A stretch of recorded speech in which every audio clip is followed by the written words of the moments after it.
మరలా మనందరము ఆయన సన్నిధిలో చేరుకొని స్తుతించడానికి, ఆరాధించడానికి ఆ ప్రభు మనకి ఇచ్చినటువంటి మంచి సమయాన్ని బట్టి రెండు చేతులు పైకి దేవుడికి స్తోత్రం చేద్దాం. హల్లెలూయా, హల్లెలూయా. వాక్యం చూద్దాం.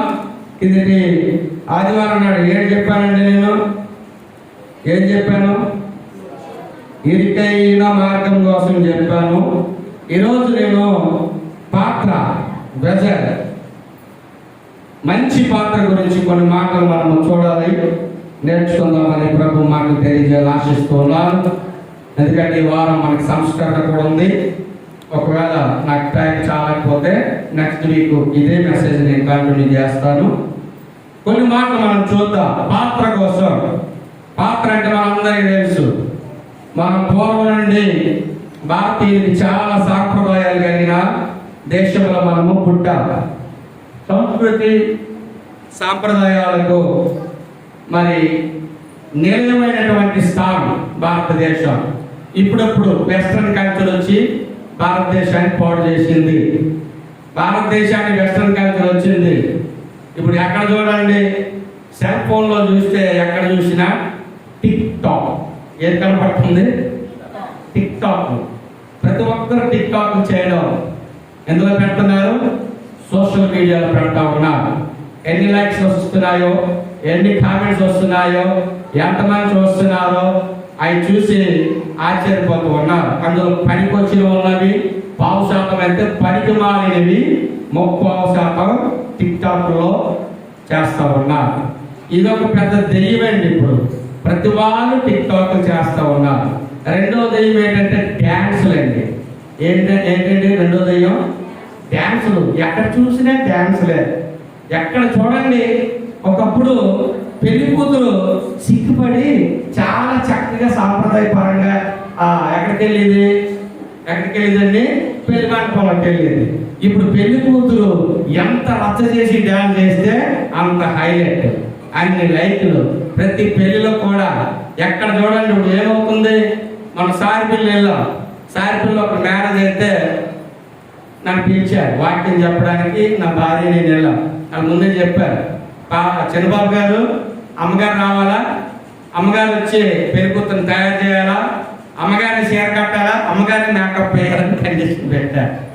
ఎందుకమ్మా అని అంటే, కాదండి దైవజనాలు అయితే మరి పెళ్లి కూతురికి మాకు దీవెనండి, ఆశీర్వాదం, మీరు తీసుకురండి. అలాగని తీసుకొని వెళ్ళారు. ఈవిడ పాపం అన్నీ చేసింది, చీర కట్టి మేకప్ వేసి అన్ని చక్కగా తయారు చేయించింది. అయిపోయింది. గుడి దగ్గరికి తీసుకొని వచ్చారు. కారు ఆపారు. మా కారులో దిగింది పెళ్లి కూతురు. పెళ్లి కూతురు దీనికి పారిపోతుందండి ఒకటే. అమ్మా నువ్వు మెల్లిగినాడమ్మా అంటే ఉన్నంటనే ఆవిడ సీని విదిలించేసుకొని పెద్ద పెద్ద తోటలు వేసుకొని పెళ్లి మండపంలోకి వచ్చింది. ఇది పెళ్లి కూతురు ఒక్కటే వచ్చేసింది. తీసుకురావడానికి పెద్దలు ఎవరు లేనట్టు అనుకున్నాం. తర్వాత తెలిసింది. ఏమమ్మా నువ్వు వచ్చేసావని అంటే అది వెనకొస్తానండి, ముందు వచ్చేసానండి అని డుక్కుని కూర్చుని కుర్చీలో. అంటే ఇప్పుడు కల్చర్ ఏమైపోయిందంటే డిఫరెంట్ అయిపోయింది. వెస్ట్రన్ కల్చర్ అయిపోయింది ఇప్పుడు అంతా కూడా. అందులో మీ ఆడవాళ్ళకి శతకోటి నమస్కారం, చాలా ధన్యవాదాలు. ఎందుకంటే దేవుడు గొప్ప పక్షపాతి అండి. తెలుసా మీకు? మొగోడినేమో మట్టి పిసికి చేస్తే వీళ్ళేమో ఎముకలు తీసి మాంసం తీసి తయారు చేశారు. అందుకే డామినేషన్ బాగా మొగోల మీద చేస్తారు. జీవమయం ఒకట. కానీ కొన్ని సమయాల్లో వాక్యం చదివితే గొప్ప విచిత్రంగా ఉంటుందండి. యేసయ్య ఏం చేశాడు? యెహోవా దేవుడు మట్టి పిసికి ఆదాము తయారు చేస్తే ఆయన మెడవచ్చడానికి దేవుడు ఏమో అమ్మమ్మ గారిని ఆ మాంసాన్ని ఎముకల్లోనండి, ఎముకలు గుచ్చుకుంటూ రావడం. ఒకసారి చూడండి ఎంత చెక్క. ఒకసారి ఏంటంటే బాగా 2 తిట్లు తిట్టాడండి. అంటే కూతురు కాదండి. అలా రేట్కం ఉంది మా ఇంట్లో. ఇంక ఇంట్లోకి రాలేదు. 2 మాటలు అన్నానండి. అయ్యగారు ఫంక్షన్ అయింది అనుకుంటాను. ఆగస్టు నెలలో చేశాము లాస్ట్ ఇయర్. మధ్యలో కరోనాని వ్యాపించి నేను ఆవిడ అప్పటికి బండి మీద పడిపోయి చేయనొప్ప హాస్పిటల్ తీసుకెళ్తానులే ఉండు. నాకేంటంటే క్లీన్ అయిపోవాలి, ప్రాంగణం అంతా శుభ్రం అయిపోవాలి. ఇవన్నీ మరుసటి రోజు ఎత్తి పెట్టుకొని ఆ ముందు రోజు పాప ఎవరో కష్టపడ్డ సహకరించారు. ఇంకా పెండింగ్ వర్క్ ఉండిపోతే 6 గంటలకు వచ్చి అన్నీ చేసుకుంటాం. ఇంటికి చెమటలు ఎక్కువ నేనే వెళ్తే నువ్వు నన్ను పట్టించుకోవడం మానేసావు అన్నది మా ఆవిడ ఒకసారి. పట్టించుకోవడం మానేసావు అనేసరికి నాకు కోపం వస్తుందండి. ఏం పట్టించుకోలేదు, ఎందుకలాగా అయిపోయి తీసుకెళ్తాను హాస్పిటల్కి ఉండాలా అన్నాడు. అనేసరికి రెండు మాట్లాడు నీలో రేఖా మేము నువ్వెంతసేపు బాబు నువ్వు మాట్లాడతావు, నువ్వేం బయలుదేరిపోవాలని చెప్పేసి మా ఇద్దరిని పెద్దవాడిగా సమర్థించింది. ఆ ఏడుపుకి నేను చెల్లించుకుని వెళ్ళేటో తెలుసా, 3 చీరలు కొనవలసి వచ్చిందండి సీఎంఆర్కి తీసుకొని వెళ్ళి. అప్పుడు నేను ఆవిడ జోలికి చూసి చెప్పడం మానేశాను పొరపాటు కూడా. ఎందుకంటే ఏదో అన్నామా 3 డ్రెస్సులు 3 చీరలు తట్టుకోవడం నా వల్ల కాదు. గొప్ప స్పెషలిస్ట్ నిజంగా దేవుడు ఎక్కడిచ్చాడో ఎవడో జ్ఞానం అనిపిస్తుంది ఒక్కసారి. తెలివితేటలు మామూలు తెలివితేటలు కాదు, నిజంగాను గొప్ప వాళ్ళని మీ అందరికి ప్రత్యేకమైన వందనాలు. గట్టి దేవుని స్తోత్రం చేయలేదామా? హల్లెలూయా హల్లెలూయా. ప్రియులారా, పూర్వం అరిటాకుల్లో భోజనం చేసేవారు అన్నమాట. సంసారాలు అనుకుంటే పచ్చుకుండేవాట. అరిటాకులు అయిపోయిన తర్వాత మట్టి పిడకల్లో భోజనాలు చేశారు. ఆ తర్వాత ఇనప ప్లేట్లు వచ్చాయి, తర్వాత గాజు పాత్రలు వచ్చాయి, ఇప్పుడేమో థర్మోకాల్ షీట్లు. యూజ్ అండ్ త్రో, వాడుకొని వదిలేయడమే. ఏం చేస్తున్నారు ఫంక్షన్స్ లో? గబగబా భోజనం చేసేసి దాన్ని తీసుకెళ్ళి అక్కడ పడేస్తున్నాం. థర్మోకాల్ షీట్, ఆ ప్లేట్ పేపర్ ప్లేట్ అక్కడ పడేస్తున్నామమ్మా, పెట్లో పడేస్తున్నాం. అయితే నేను ఈ మాట ఎందుకు చెప్తున్నానంటే, దేవుడు శారీరకముగా భౌతికంగా మనం ఈ లోకంలో బ్రతుకుచున్న మనకు దేవుడు ఇచ్చినటువంటి గొప్ప ఆశీర్వాదం ఏంటంటే, శారీరకంగా పాత్రల్లో మనం పెట్టి ఆహారం మనం తింటా ఉంటాం. ఇంకా మన పూర్వీకులు ఋషులు పెద్దవారు వాళ్ళంతా ఆకుల్లోనే ఆహారం తిని, ప్రకృతిలో పుట్టి పెరిగినటువంటి ఆకుల ఆహారం తిరిగి ఆరోగ్యంగా 100 సంవత్సరాలు 130 150 సంవత్సరాలు బ్రతికిన వారిని చాలా మందిని చూస్తూ ఉన్నా. ఈ మధ్య జపానీస్ దేశానికి చెందినటువంటి ఒక జపానీ వాడు ఏం చేశాడట, వాడు వయస్సు 87 సంవత్సరాలట. వాడు పసిఫిక్ మహాసముద్రం అంతా ఒక్కడే దేని మీద తిరిగాడు, షిప్ మీద తిరిగి ఒడ్డుకు వచ్చి వాడు తిరిగిందంతా కూడా రికార్డింగ్ చేసి ఆ దేశంలో గిన్నీస్ బుక్ లోకి ఎక్కాడటండి. దేవుని స్తోత్రం కలుగును గాక. హల్లెలూయా. ఏదో ఒక విచిత్రం లేదా ఏదో ఒక మంచి పని మనం చేయాలా. ప్రజలకున్న ఆశ ఏమిటంటే, ఏదో ఒక మంచి పని చేయాలా, మనము హైలైట్ అవ్వాలా, ఏదో మంచి పని చేయాలా, మనము పేరు పొందుకోవాలా. దేని కొరకు ప్రయాసపడతా ఉంటాం. కానీ దేవుడు అంటున్నాడు, ప్రభు అయితే మనలను మంచి పాత్రలుగా ఉంచాలని ప్రభు ఆశపడతా ఉన్నాడు. ఎలాంటి పాత్రలండి?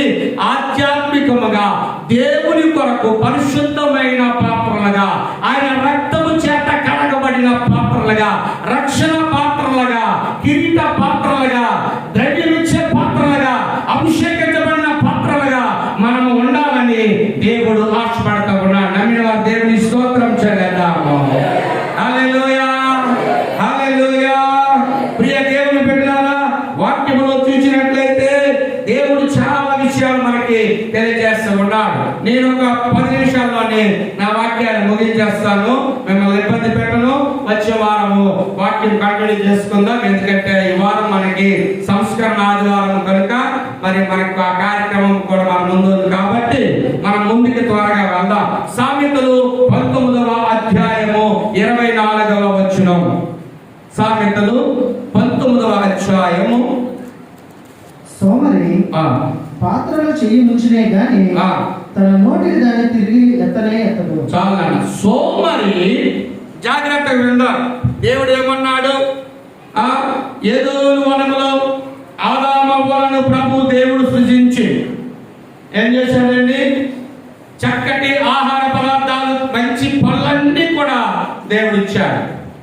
వారికి పళ్ళు తిని ఎక్కువైపోయి అవ్వమ్మ గారు సాతానుడికి లోబడిపోయి వాడి మాటలు విన్నందువలన బయటికి గెంటివేయబడింది. ఆ చరిత్ర మనందరికీ తెలిసిన విషయమే.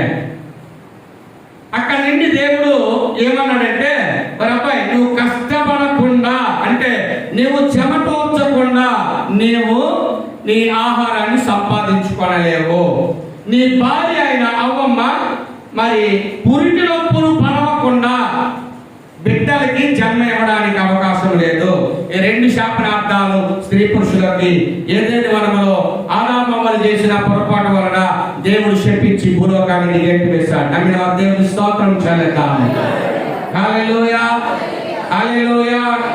ప్రియులారా, ఇక్కడ సామెతలు 19:24 మనం చదువుకున్నా. జాగ్రత్తగా విందాం. సోమరి పాత్రలో చెయ్యి ముంచినాను అంటే దాని అర్థం ఏంటంటే, నేను ఆదాము స్టోరీ ఎందుకు చెప్పానంటే, కష్టపడకుండా శ్రమ పడకుండా మనందరికి కూడా ఆహారం అనేది రాదు. వస్తుందా చెప్పండి? అయ్యా నేను కష్టపడకుండానే నా కడుపు నింపుకుంటున్నాను అన్నవారు చేతులు చూపిద్దాం. లేదు కదా. ఏదో ఒక పని అది చిన్నదైనను పెద్దదైనను ఏదైనప్పటికీ కూడా భూలోకంలో బ్రతకడానికి ఈ పొట్ట పోషణ కొరకు ఖచ్చితంగా మనము కష్టపడి ఏదో ఒక పని చేయాలి. ఒక మంచి వాక్యము నేను మీకు అందించాలంటే 2 నుండి 4 గంటలు టైం తీసుకుంటాను.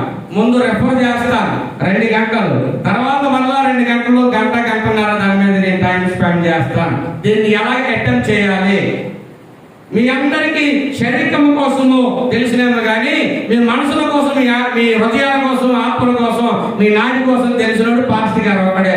మిమ్మల్ని ఏ విధముగా ఆధ్యాత్మికంగా దేవుని వాక్యము ద్వారా మిమ్మల్ని ముందుకు నడిపించాలో అన్న ఆలోచనతో వాక్యాన్ని సిద్ధపాటు చేస్తూ ఉంటాం. సోమరి పాత్రలో చెయ్యి ముంచినను తన నోటికి వారిని తిరిగి ఎత్తడట. ఎందుకు ఎత్తడండి నా ప్రశ్న. ఎందుకు అతడు ఇందాక స్క్రీన్ మీద తమ్ముడు రాజేసి కొన్ని ప్రశ్నలు చూపించాడు. ఎందుకు చూపించాడంటే, పాటకి మధ్య గ్యాప్ వచ్చేసరికి గుసుగుసుకొని మాట్లాడకుండా ఉండాలి. మీ మైండ్ సెట్ డైవర్ట్ చేయాలని పాటకి మధ్య ఒక ప్రశ్న. అది అంత మాత్రమే కాదు, కానీ దాని వలన మనకు కూడా కొంత బైబిల్ నాలెడ్జ్ తెలుస్తుంది, కొన్ని ప్రశ్నలు తెలుస్తాయి, కొన్ని సమాధానాలు కూడా మనకు అర్థం అవ్వాలని ఆ బిడ్డల ఆలోచనతో అలాగే మన రాజేష్, రమేష్ కూడా వాటిని తయారు చేయడం జరిగింది. దేవుని వాక్యంలో చూసినట్లయితే సోమరి పాత్రలో చేయముంచినాను వాడికి ఏమి దొరకదు. ఎందుకు దొరకదంటే, ఎవడైతే కష్టపడి డబ్బులు సంపాదించి ఆ పాత్ర నింపబడాలి అంటే, లేదా ఆహారము ద్వారా ఆ పాత్ర నింపబడాలి అంటే సోమరితనాన్ని ఖచ్చితంగా విడవాలి. ఖచ్చితంగా ఏదో ఒక పని చేయనిదే ఆ పాత్ర నింపబడదు.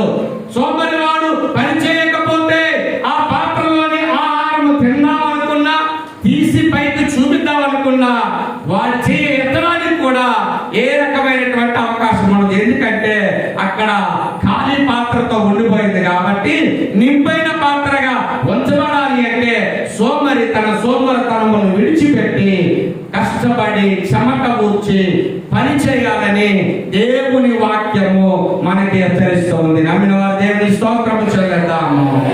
హల్లెలూయా. ఇంకొక శ్రేష్టమైన మాట మీకు నేను చూపిస్తాను. సామెతలు 25వ అధ్యాయము, సామెతలు 25వ అధ్యాయము 4వ వచనం. వెండిలోని మస్టు తీసివేసిన ఎడల, వెండి 25:4 ఓకేనా?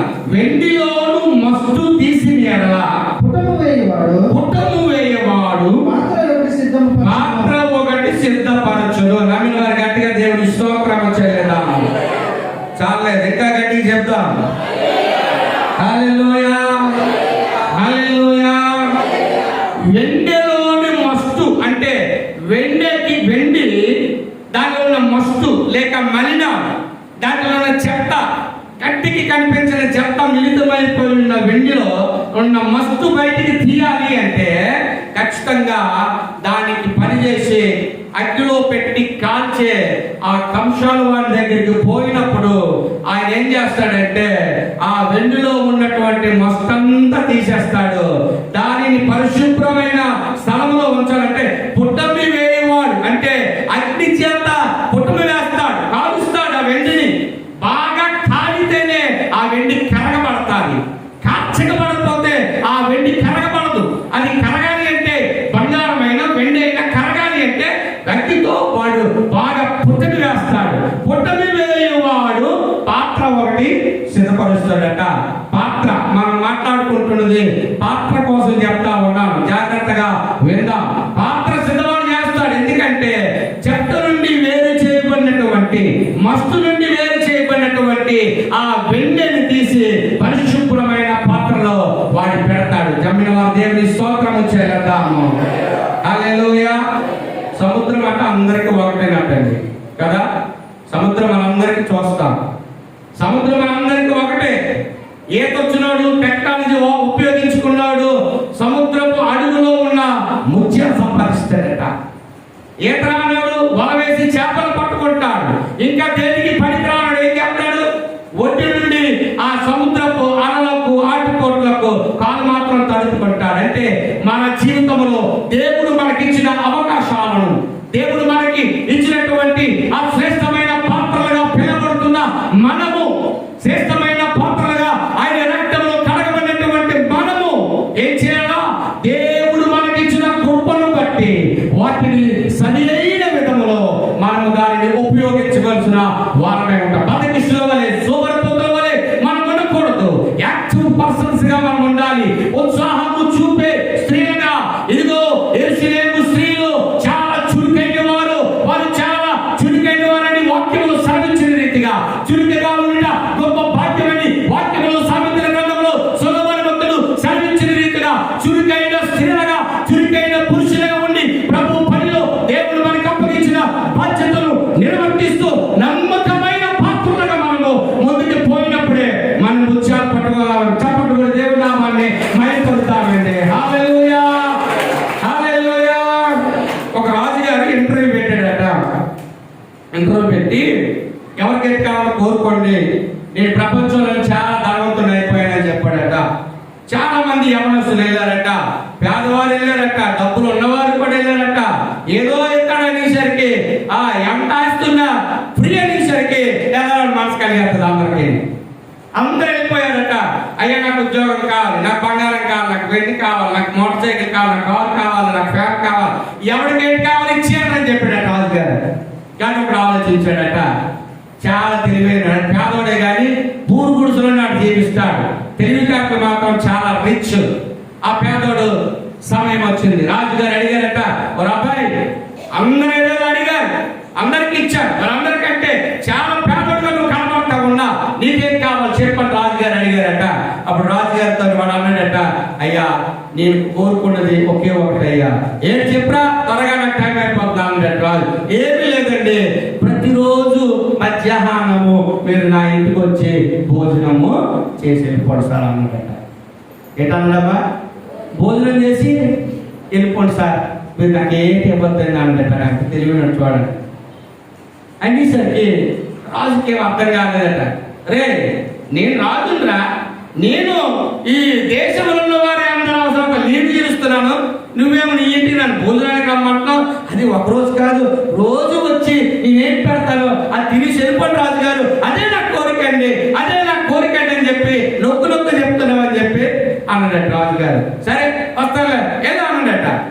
అయితే అప్పుడు ఈ పేదవాడు కదా, రాజుగారి భోజనానికి వస్తే ఏం చేయాలా, ఏం చేయాలమ్మా? రాజుగారికి బిల్లు ఆర్డర్ పెట్టగలరా? ఎవరు సరిపోం పెట్టడానికి. కానీ తెలివైనడు కదా, ఇంటికి పిలిచాడట. ఏం పెట్టాడట? గంజాలం పెట్టి ఉల్లిపాయ పెట్టాడట రాజుకి. గంజాలం పెట్టి ఉల్లిపాయ పెడితే రాజు అనుకున్నాడట, ఈడటి గంజాలం పెట్టి ఉల్లిపాయ పెట్టాడు నాకని.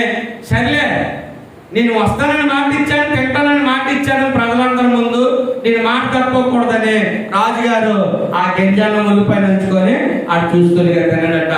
రాజుగారు కూర్చోలేకపోతున్నాడట పూర్ గుడిసెలో. రాజుగారు తిన్నట్టు వెళ్ళిపోతారా?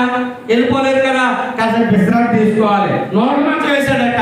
నోటి మంచం మీద పడుకున్న నిద్ర రావట్లేదు రాజుగారికి. పట్టు మీద పడుకుంటాడు. ఇటు తిరిగి అడి తిరిగి ఇటు తిరిగి అడి తిరిగి అబ్బా బయలుదేరిపోవా వెళ్ళిపోదావా రైతు అని చెప్పి సైనికుల్ని పిలిచాడట. అక్కడిని రాజుగారు ఆలోచన చేయడం ప్రారంభించాడట. వీడు నాకు భోజనం పెట్టడానికి కారణం లేదు, కానీ ఎందుకు నన్ను పిలిచాడని రాజుగారు తప్పిపోయిపోతున్నాడట. అక్కడ నేను రాజుగారు పిలిచి ఆ మంత్రి గారిని పిలిచాడట, ఆర్థిక మంత్రిని పిలిచి, అబ్బాయి నేను ప్రతిరోజు ఫలానా వీధిలో ఫలానా గ్రామంలో ఉన్న పేదవాళ్ళ ఇంటికి నేను భోజనానికి వెళ్తా ఉన్నాను, నేను మాట ఇచ్చాను 6 నెలల భోజనానికి వస్తానని, కనుక నాకు కావాల్సిన వసతులు అన్ని నువ్వేం చేయాలా ఏర్పాటు చేయాలి. రథం మీద వెళ్ళినప్పుడు రోడ్డు బాగాలేదు, రోడ్లు వేయించు. వాడి ఇంట్లో కూర్చోడానికి ఇల్లు బాగాలేదు, ఇల్లు కట్టించు. నేను కుర్చీలో కూర్చోలేకపోతున్నాను, పడుకోలేకపోతున్నాను, మంచి బెడ్ వేయించు. నాకు కావాల్సిన అన్నాడట. అనేసరికి ఈ మంత్రికి బుర్ర తిరిగిపోయిందట. ఒకసారి అమ్మని ఎంత పని చేసేడు, చాలా తెలివైనాడు అని చెప్పి అనుకున్నాడట. ఇంకా రాజుగారు వస్తూ ఉంటే రాజుగారితో పాటు ప్రియ దేవుని సంగమా అక్కడ కావలసిన వాడికి కావలసిన వసతులన్నీ కూడా అమిరిపోకుండా ఈ 6 నెలల్లో ఆడు రాజుగారి తర్వాత 2 రోజులుగా అయిపోయాడు. చెప్పడం దేవుని నామాన్ని ఆయన పొందుతాము. హల్లెలూయా, హల్లెలూయా. ప్రియ దేవుని బిడ్డలారా, దేవుడు ఇచ్చిన జ్ఞానమును మనము వాడుకునే వారముగా ఉండాలి. దేవుడు ఇచ్చిన నోటిను చక్కగా ప్రభువుని స్తుతించే వారముగా మనం ఉండాలి, ఆరాధించే వారముగా ఉండాలి, ఆయన నామాన్ని కనిపెట్టే వారము ఉండాలి, మంచి పాత్రలుగా మనం ఉండాలి, శ్రేష్టమైన పాత్రలుగా ఉండాలి, మత్తు లేని పాత్రలుగా మనం ఉండాలి, మత్తు వీడి దేవుని ఆరాధించే బిడ్డలుగా ఉండాలి. చెప్పండి, దేవుని నామాన్ని ఆయన పలుకుతాము. హల్లెలూయా. ప్రియ దేవుని బిడ్డలారా, వాక్యం చదువుకున్నాము. వాక్యంలో రాయబడుతుంది, వెండిలోని మస్తు తీసివేసిన ఎడల పుట్టుము వేయువాడు పాత్ర ఒకటి సిద్ధపరచును. ప్రభు నిన్ను పుట్టుము వేస్తా ఉన్నాడు. ఎందుకంటే నిన్ను పరిశుద్ధమైన పాత్రగా చేయాలని, పవిత్రమైన పాత్రగా చేయాలని, తలతల మెరిసే పాత్రగా చేయాలని, అనేక మంది ఆకర్షించే పాత్రగా, అనేక మందిని నడిపించే రక్షణ పాత్రగా, అనేక మందిని పోషించే ద్రవ్యమిచ్చే పాత్రగా ప్రభువును చేయడానికి ఆయన ఇష్టపడుతున్నాడు. అందరూ తల నుంచి ప్రార్థన చేసుకుందాం. దేవుడి మాటలు దీవించి ఆశీర్వదించును గాక. నెక్స్ట్ వీక్ మనం చెప్పుకుందాం. అందరి కళ్ళు మోసుకుందాం, అందరి కళ్ళు మోసుకుందాం. మనకి సంస్కరణ ఆదివారం సంస్కరించుకునే సమయము, శ్రేష్టమైన సమయాన్ని ఆ దేవాది దేవుడు మనందరికి ఇచ్చాడు కనుక మనం సమయాన్ని సద్వినియోగం చేసుకుంటూ ముందుకు వెళ్దాం. Praise lord. Hallelujah, hallelujah. ప్రార్థన తమ్ముడు దీర్ఘకు వచ్చి ప్రార్థన చేస్తారు, ముందుకు వచ్చి ప్రార్థనలు నడిపిస్తారు. ఎంతమంది వాక్యమును దేవుడు దీవించువాగా. అలాగే సంస్కరణ ప్రభు రక్తాన్ని సాదృశ్యమైన ఏర్పాటు చేయబడినటువంటి ద్రాక్షారసమును, రొట్టెను దేవుడు దీవించువాగా. ఒకసారి